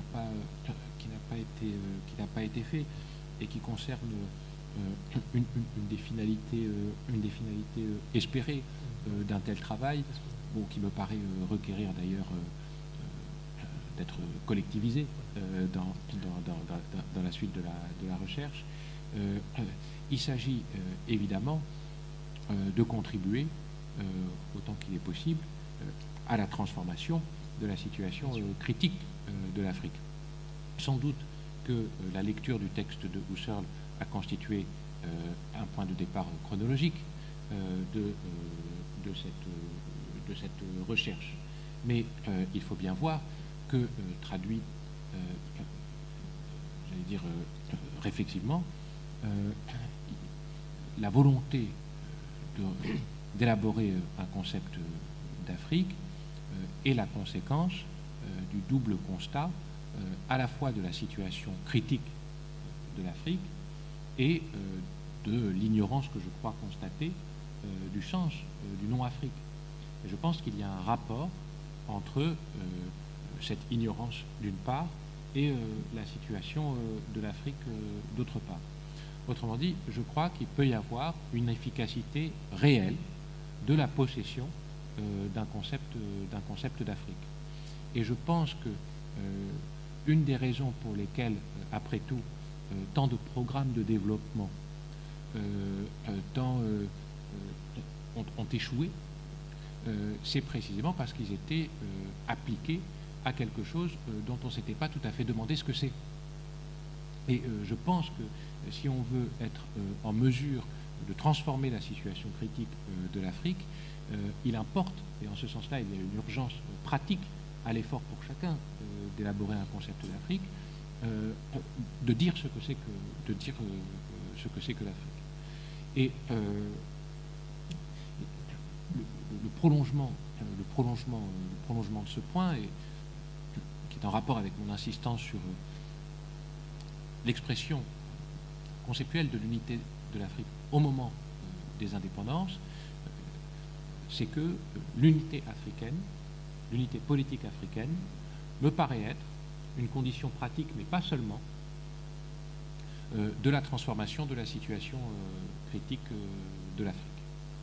Et je voudrais contribuer autant que possible à légitimer ce projet politique et à son expression actualisée pour maintenant. Et je crois que les différents constats que l'on peut faire de la situation critique de l'Afrique révèlent tous l'imbrication des situations locales. Cette imbrication n'est pas le produit d'un hasard, elle est le produit d'une construction de l'Afrique comme d'une unité. Et je pense que l'effort de réappropriation de notre unification, qui a été remarquablement produit en fait au long de résistances qui n'ont jamais cessé depuis le moment, qui ont notamment été parfaitement exprimées au moment des indépendances, demande à être poursuivi. Je pense que dans une certaine mesure, les indépendances africaines ne sont pas achevées et qu'elles ne peuvent l'être que par la constitution d'une unité africaine. Et simplement, je pense qu'il n'y a pas de constitution possible d'une unité africaine sans concept d'Afrique. De même d'ailleurs, par le même effet de miroir qui est sous-entendu depuis le début, que nous constatons qu'il est évidemment aberrant d'imaginer la constitution d'une Europe unifiée sans posséder un concept d'Europe. Et je pense que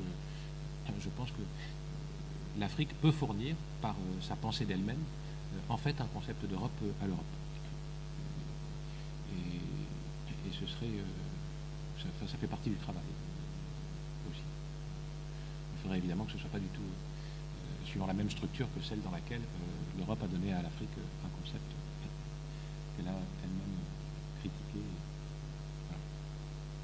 En tout cas, je pense qu'en vous écoutant, je ne doute pas, et personne ne doutera, que ce travail aura des conséquences philosophiques, politiques, d'envergure, d'ampleur, et je pense que ces conséquences ne seraient tardées, sitôt que votre travail sera aussi diffusé, publié, et que j'imagine parmi vous, certains ont déjà hâte de pouvoir vous lire. Voilà, il me reste vraiment à vous remercier infiniment pour cette belle rencontre. C'est moi qui vous remercie tellement.